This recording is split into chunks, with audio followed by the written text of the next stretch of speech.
रमजान के महीने में दिन में दुकानें खोलने वालों, बेरोजगारों को कपड़ा डालकर और पर्दा डालकर अपनी दुकानों में खिलाने और पिलाने वालों, अल्लाह की कसम जितना गुनाह रमजान के उस मुबारक महीने में रोजा न रखने वालों को मिलेगा, रोजा छोड़ने पर जितना गुनाह उनको पड़ेगा,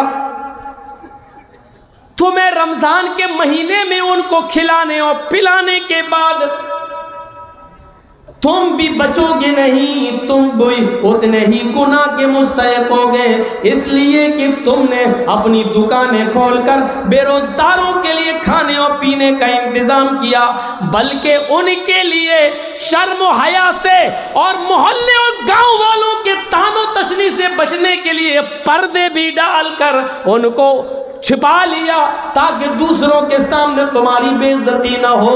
ऐसा करने वालों, कयामत के दिन सख्त अजाब के लिए तैयार रहो। अल्लाह की लाठी में आवाज नहीं, इसी दुनिया में भी वो अपना अजाब नाजिल कर सकता है। अच्छा एक बात बताइए, रमजान में तो आ जाते होंगे ना दुकानें बंद करके, कि रमजान में भी खुली रहती है दुकानें? आप लोग बताइए ना। ओह, अंदर चलता है, रमजान में भी दुकानें खुली होती है और शायद पर्दा भी डाला जाता होगा। बेरोजगारों की कितनी इज्जत है, पर्दा डालकर दामाद की तरह उनको अंदर ले जाया जाता है, आओ चाय पियो। आज हम हैं, मुसलमान हैं, अल्हम्दुलिल्लाह, मोमिन हैं, इस्लाम के मानने वाले, लेकिन अल्लाह का अदब और एहतराम यह है कि मुअज्जिन अजान दे रहा है, मस्जिद की ऊंचाई पर खड़े होकर उसकी आवाज हमारे कानों में आ रही है, अल्लाहु अकबर, अल्लाहु अकबर, ये आवाज हमारे कानों में आती है, लेकिन मस्जिद ही के बगल में चाय की होटलों पर हम बैठे हुए हैं, हम चाय पी रहे होते हैं, जमात हो रही होती है लेकिन हम चाय पी रहे होते हैं, जमात होकर नमाज से मस्जिदों से निकलते हुए नमाजी निकल रहे होते हैं, लेकिन हम कैरम बोर्ड खेल रहे होते हैं। मेरे प्यारे साथियों, जब हम मुसलमान होकर अल्लाह का नाम आने से हमारे दिलों में कपकपी पैदा नहीं होती है, तो गैरों के दिलों में कपकपी क्यों पैदा होगी? जब हम अल्लाह का नाम सुनकर, अल्लाह का जिक्र सुनकर जब हमारे अंदर, हमारे दिलों में दहशत तारी नहीं होती है, तो गैरों के दिलों में दहशत तारी कैसे होगी? हम अंदाजा लगाएं और ईमानदारी के साथ बताओ, रोड पर मस्जिद है, क्या इस मस्जिद से नमाजी जब नमाज पढ़ के निकलते हैं तो क्या उनकी आंखों के सामने होटलों पर चाय नहीं पी जा रही होती है? क्या उनके सामने कैरम बोर्ड नहीं खेले जा रहे होते हैं? क्या इन नमाजियों के सामने मुसलमानों की दुकानें नहीं खुली हुई होती हैं? क्या सिर्फ इन मुट्ठी भर नमाजियों के लिए मस्जिद बनी थी? तुम्हारे लिए नमाज माफ थी? तुम्हारी गैरत ने, तुम्हारे ईमान ने, तुम्हारे इस्लाम ने ये कैसे गवारा कर लिया कि आजान हो जाने के बाद भी तुम दुकान खोले बैठे हो? तुम्हारे कलेजे और तुम्हारे दिल ये कैसे बर्दाश्त कर लेते हैं? आजान हो जाने के बाद भी तुम दुकानें खोले हुए हो, आजान हो जाने के बाद भी तुम्हें मस्जिद में जाने की तौफीक नहीं हो रही है।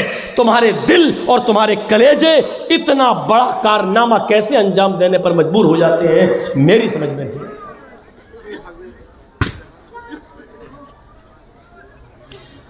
इन्नमल मुमिनून अल्लज़ीना इज़ा ज़ुकिरल्लाहु वजिलत क़ुलूबुहुम, मोमिन तो वो हैं कि जब उनके सामने अल्लाह का नाम लिया जाता है तो उनके दिल कांप जाते हैं। वो एक जंग थी गालिबन ग़ज़वे तबूक, वहां से लौट कर आ रहे हैं अल्लाह के नबी और आपके सहाबा, मुसलसल कई दिन चलने के बाद थके हुए, बियाबान जंगल आ गया, एक कदम भी आगे बढ़ने की हिम्मत नहीं हो रही है।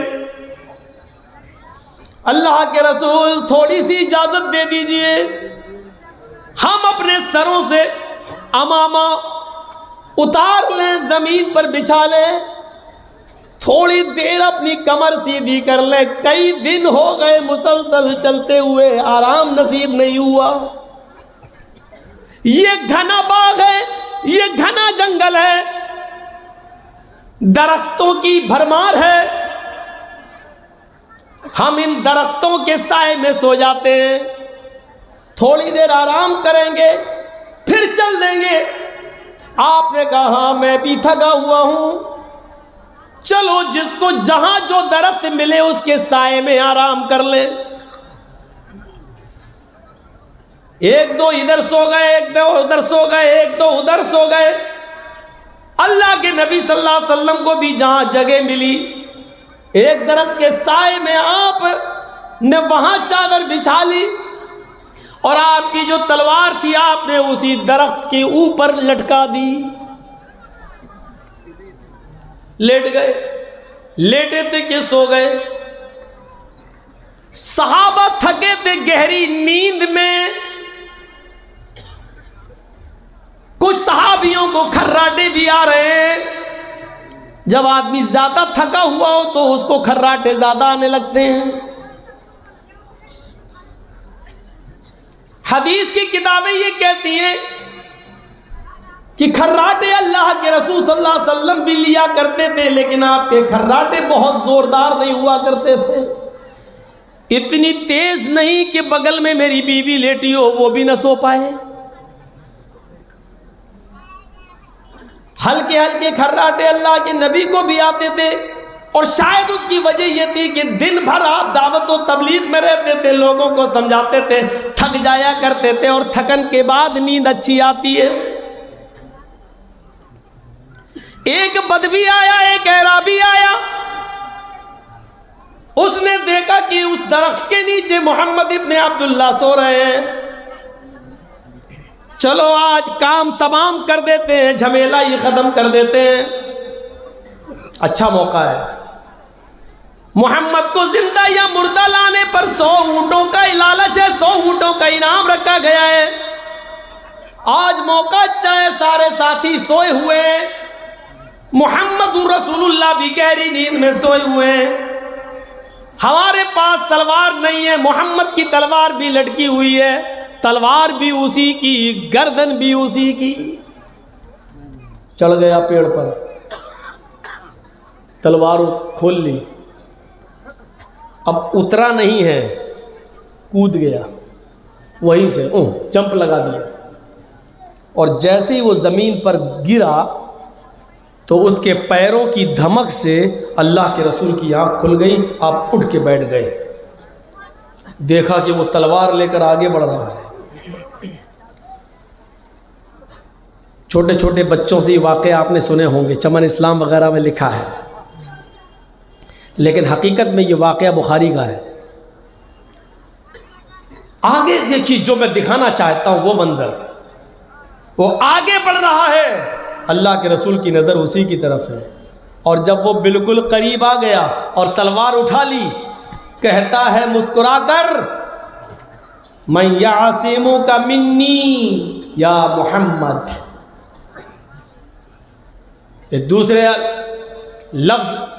दूसरा भी लफ्ज इस्तेमाल हुआ, मैं यमनउ का मिन्नी या मोहम्मद। आज कौन रोकेगा मुझे तेरे कत्ल से?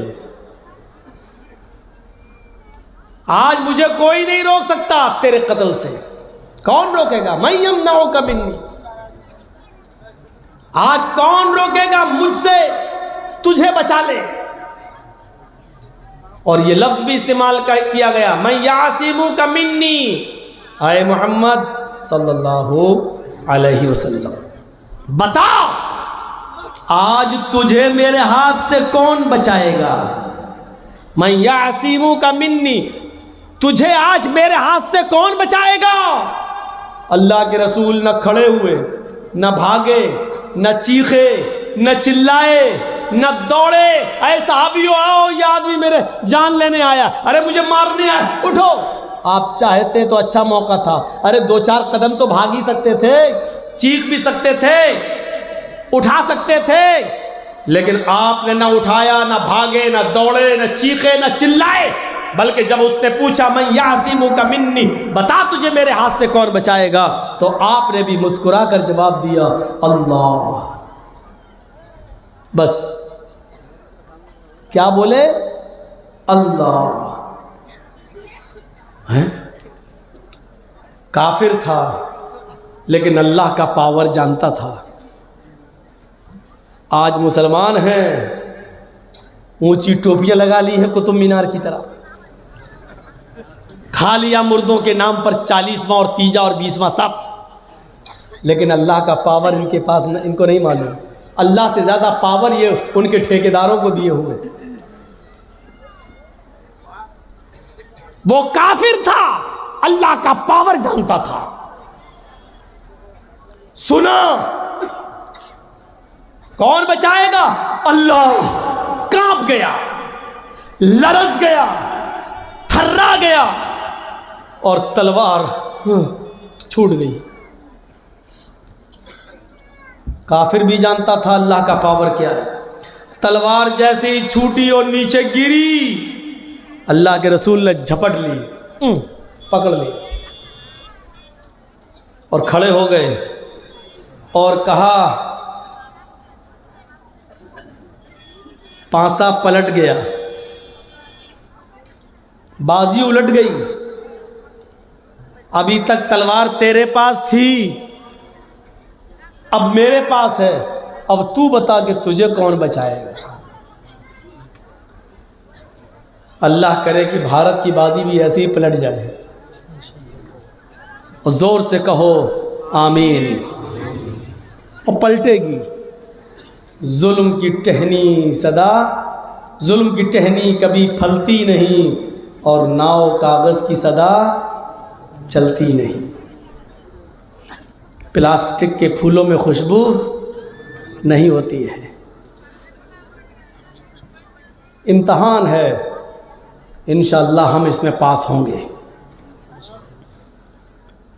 और सुनिए, अल्लाह के नबी ने उससे कहा कि अब तू बता कि तुझे कौन बचाएगा मेरे हाथ से। अब वो तो जानता ही नहीं था, मानता ही नहीं था, बस ये जानता था कि अल्लाह वो कितना पावरफुल है, क्या जानता था। जब देखा मोहम्मद के हाथ में तलवार, बाजी उलट गई, तो कहता है आपके हाथ में तलवार है, आप ही बचा सकते हैं, आप ही छोड़ सकते हैं और आप भी मार सकते हैं, और मुझे उम्मीद है कि आप मुझे मारेंगे नहीं, क्योंकि मैंने कभी आपको ज़ाती बदला लेते हुए नहीं देखा। अल्लाह के रसूल ने कहा इतना मानता है तू मुझे? कहा हाँ। आपने अपनी ज़ात के लिए कभी इंतकाम नहीं लिया? अल्लाह के रसूल ने कहा जा, मैंने तुझे छोड़ दिया, उसको माफ़ कर दिया, चला गया।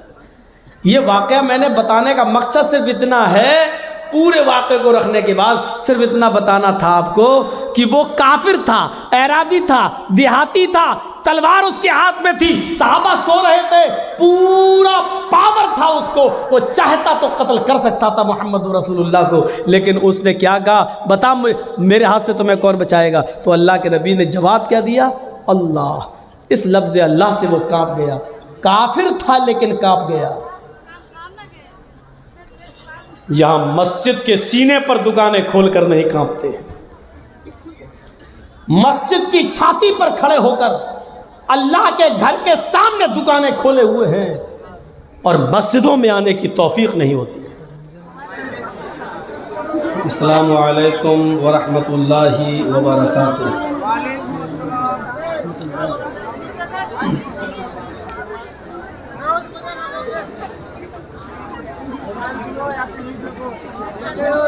अल्हम्दुलिल्लाह,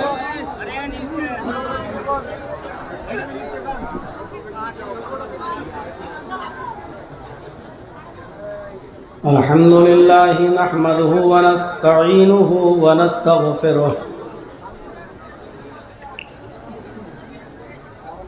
व नऊज़ु बिल्लाहि मिन शुरूरि अनफुसिना व मिन सय्यिआति अअमालिना।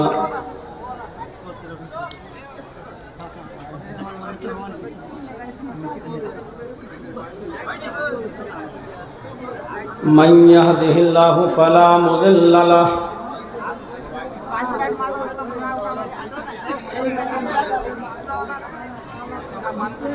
वमन युद्लिल्हु फला हादिय लह।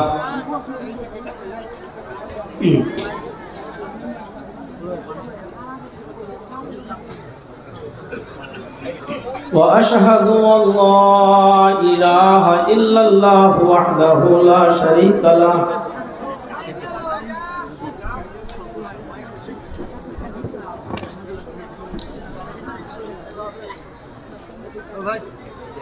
व अशहदु अन्ना मुहम्मदन अब्दुहु व रसूलुहु।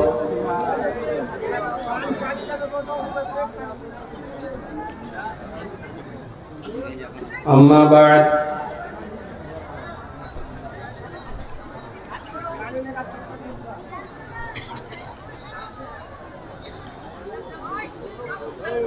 फ़इन्न खैरल हदीस किताबुल्लाह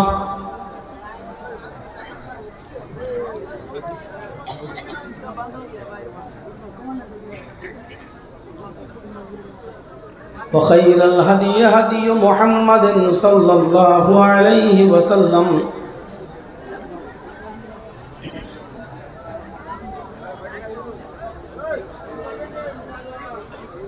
व शर्रुल उमूरि मुहदसातुहा व कुल्लु मुहदसतिन बिदअह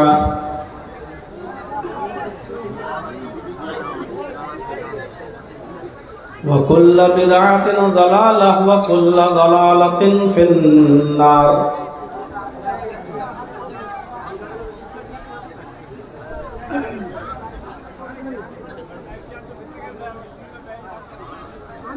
अऊज़ु बिल्लाहि मिनश शैतानिर रजीम।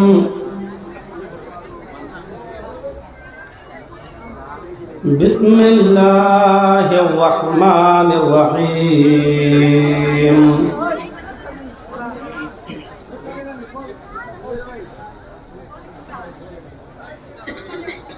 इन्नमल मुमिनूना अल्लज़ीना इज़ा ज़ुकिरल्लाहु वजिलत क़ुलूबुहुम व इज़ा तुलियत अलैहिम ज़ादतहुम ईमाना व अला रब्बिहिम यतवक्कलून।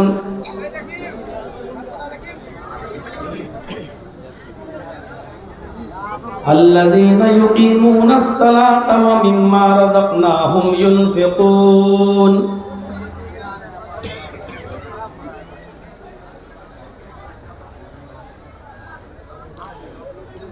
रब्बि इश्रह ली सदरी व यस्सिर ली अमरी वहलुल उक़दतम मिन लिसानी यफ़क़हू क़ौली। रब्बि ज़िदनी इल्मा अल्लाहुम्मा रब्बि ज़िदनी इल्मा। आमीन।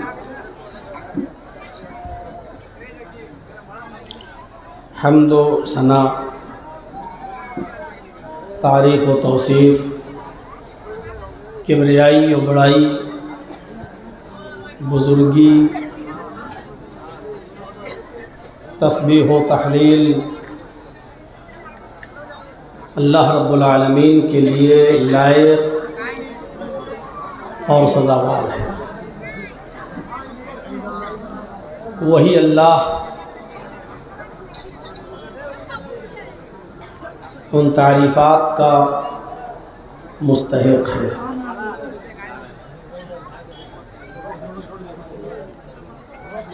वही हमारा माबूद है, वही हमारा मसजूद है। हम उसी अल्लाह की इबादत करते हैं और उसी से हम मदद तलब करते हैं, उसी को सजदा करते हैं और इस बात का अक़ीदा और ईमान रखते हैं कि वही अहकमुल हाकिमीन है, वही रब्बुल आलमीन है, वही वहदहू ला शरीक है और वही अला कुल्लि शैइन क़दीर है। और उसी से ये दुआ भी करते हैं कि आय अल्लाह क़यामत की सुबह तक दरूद व सलाम के बेशुमार फूलों की बारिश फरमा तमाम पैगंबरों पर और बिलखुसूस जनाब मुहम्मद रसूलुल्लाह सल्लल्लाहु अलैहि वसल्लम पर अल्लाहुम्मा सल्ले वसल्लिम व बारिक अलैहि। मुअज़्ज़मपुर स्टैंड पर 4 और 5 फरवरी 2021 का आज दूसरा दिन है। 2 रोज़ा प्रोग्राम का आज आखिरी दिन है। कल मैंने इबादत में इखलास और नीयत की अहमियत व फ़जीलत के मौजू पर कुछ बातें आपके सामने रखी थी। आज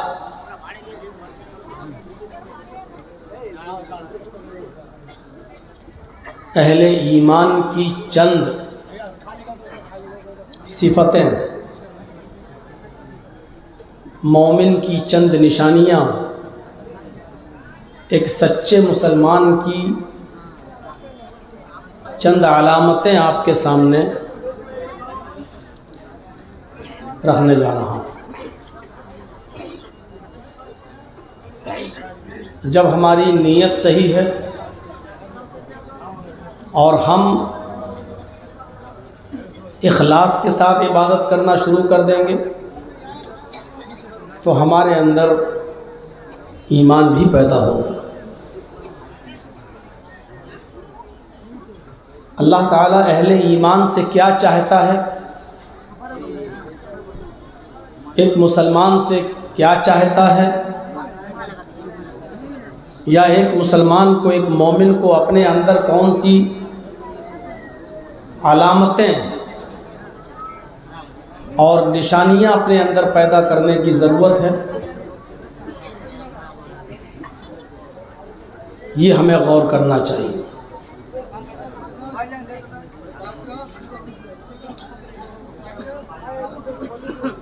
भैया आप खामोश हो जाओ। यहाँ लफ्ज़ मोमिनून इस्तेमाल कर कर चंद औसाफ बयान किए हैं अल्लाह ताला ने। मैं चाहता हूँ कि उस आयत को फिर से आपके सामने पढ़ूँ और फिर उसके तर्जमे और तशरीह की तरफ आपको लेके चलें। इन्नमल मुमिनून अल्लज़ीना इज़ा ज़ुकिरल्लाहु वजिलत क़ुलूबुहुम व इज़ा तुलियत अलैहिम आयातुहु ज़ादतहुम ईमाना व अला रब्बिहिम यतवक्कलून अल्लज़ीना युक़ीमूनस्सलाता व मिम्मा रज़क़नाहुम युनफ़िक़ून।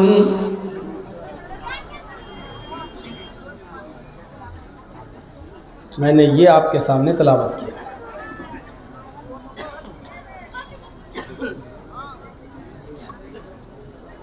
मोमिन तो वो हैं, हम सब दावा करते हैं मुसलमान होने का, लेकिन अल्लाह किसको कह रहा है? इन्नमल मुमिनून अल्लज़ीना इज़ा ज़ुकिरल्लाहु वजिलत क़ुलूबुहुम। मोमिन तो वो हैं कि जब उनके सामने अल्लाह का नाम लिया जाता है, अल्लाह का जिक्र किया जाता है, अल्लाह का नाम लिया जाता है, वजिलत क़ुलूबुहुम, तो उनके दिल दहल जाते हैं, उनके दिल कांप उठते हैं, उनके दिलों में खौफ और दहशत पैदा हो जाती है। क्या अल्लाह का नाम सुनकर हमारे दिलों में खौफ, दहशत, डर पैदा होता है? मुहासिबा करिए। हर मुसलमान जो यहाँ बैठा हुआ है एहतिसाब नफ्स अपने आप से सवाल करे। हम आपकी ज़िंदगी में इंटरफियर नहीं करना चाहते हैं, आप हमारी ज़िंदगी में मत कीजिए, लेकिन हर मुसलमान खुद सोचे।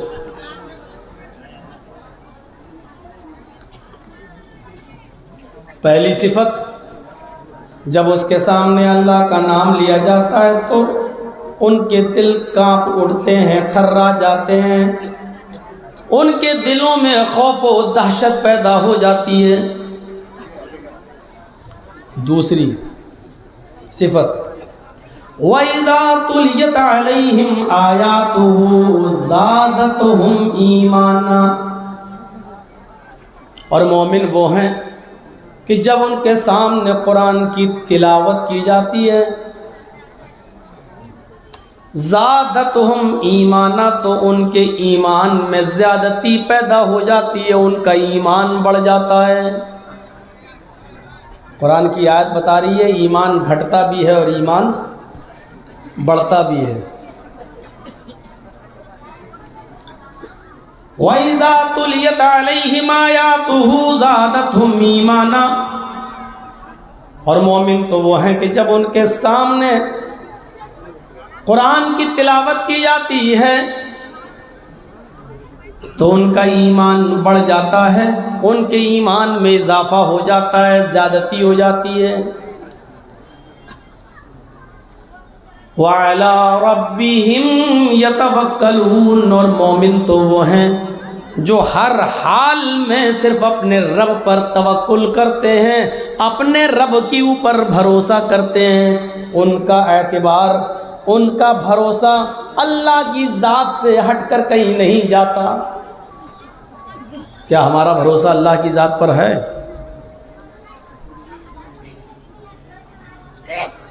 कुरान पढ़ा जाता है, पढ़ा जाता है नहीं, जब कुरान की तिलावत होती है तो उनका ईमान बढ़ जाता है।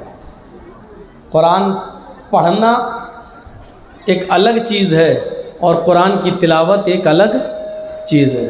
आज जुमे का खुतबा इसी मस्जिद में मैंने दिया था और मैंने पूरे खुतबे में यही बताया था कि तिलावत किसे कहते हैं और पढ़ना किसे कहते हैं। आज ही अल्लाह ताला ने कुरान पढ़ने के लिए कहीं नहीं कहा, अल्लाह ने कुरान की तिलावत के लिए कहा। ये मौलाना साहब ये क्या लेके आ गए?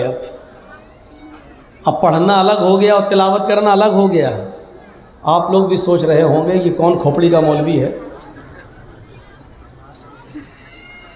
हाँ, दोनों चीज़ें अलग अलग हैं। सब लोग तो जुमे में नहीं थे, इसलिए कुछ शिक्के मैं बताऊंगा। तो तीन चीज़ें हो गई। जब अल्लाह का नाम लिया जाता है तो उनके दिल थर्रा जाते हैं, कांप जाते हैं। पहली चीज़, जब कुरान की तिलावत उनके सामने होती है तो उनके ईमान में ज़्यादती हो जाती है, इजाफा हो जाता है। दूसरी चीज़, वअला रब्बिहिम यतवक्कलून, और वो हर हाल में अपने रब पर ही तवक्कुल करते हैं, बिलीव करते हैं, भरोसा करते हैं। अल्लाह को छोड़कर किसी और पर उनका भरोसा नहीं होता। तीसरी चीज़, अल्लज़ीना युक़ीमूना अस्सलाता व मिम्मा रज़क़नाहुम युनफ़िक़ून, और मोमिन वो हैं जो नमाज को कायम करते हैं। इधर भी मैं बता दूं आपको, अल्लाह ने नमाज पढ़ने के लिए नहीं कहा, नमाज को कायम करने के लिए कहा। जो नमाज को कायम करते हैं, नमाज पढ़ना अलग चीज़ है और नमाज कायम करना अलग चीज़ है। जहन साफ रखिएगा, ये मत सोचिएगा ये मौलाना साहब नई नई बात बता रहे हैं, पढ़ना अलग हो गया, कायम करना अलग, अब नमाज पढ़ना छोड़ दो। हाँ, मैं वाकई आपसे कह रहा हूँ नमाज पढ़ना छोड़ दो, नमाज कायम करो। अब नमाज कायम करना किसे कहते हैं, आएंगी बातें। और पांचवी सिफत क्या बताई, व मिम्मा रज़क़नाहुम युनफ़िक़ून, और मोमिन वो है कि हमने उन्हें जो रिज़्क़ दिया है, जो रोज़ी दी है, उसमें से वो अल्लाह के राह में खर्च करते हैं।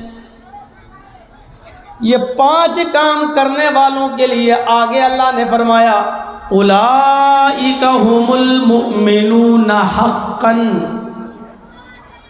यही हकीकी मोमिन है, यही सच्चे मोमिन है।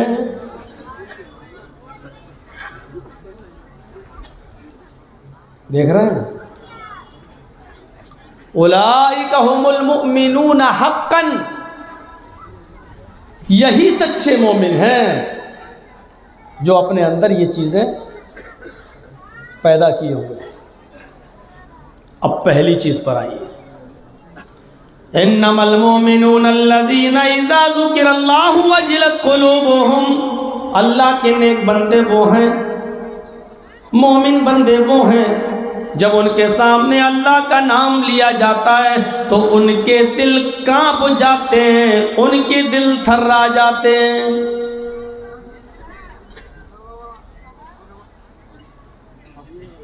पेरिस की यूनिवर्सिटी है, उस यूनिवर्सिटी के अंदर कुछ ब्रांचेस अलग अलग हैं। नर्सरी से लेकर 5th क्लास तक के बच्चे यहाँ पढ़ेंगे, 6 से लेकर 10 क्लास तक के बच्चे इसमें पढ़ेंगे, 11 से लेकर 12 तक के बच्चे यहाँ पढ़ेंगे, 12 के बाद BA, BSc, BCom और दूसरे वो बच्चे यहाँ पढ़ेंगे, वो डिपार्टमेंट अलग अलग। नर्सरी के दूसरे साल की यानी LKG और UKG, 3 साल की उम्र में वो बच्ची पढ़ने गई। छोटी सी बच्ची नर्सरी में थी, 4 साल की हुई तो LKG में आ गई और 5 साल की हुई तो UKG में आ गई। अभी फर्स्ट में नहीं आई, 5 साल की बच्ची। और पेरिस के उस यूनिवर्सिटी के उस डिपार्टमेंट में जब पढ़ने जाती है तो उसकी माँ उसको पूरा कपड़ा पहनाती है, छोटी सी शलवार, छोटी सी कमीज़ भी फुल, और 5 साल की उस छोटी सी बच्ची को काले रंग का स्कार्फ यहाँ से बालों से बांधा और ऐसे लेकर उसने यहाँ पर कांटी वांटी लगाकर बाल छुपा दिए और पीछे बस्ता उसका बैग टांग दिया, बच्ची पढ़ने जाती।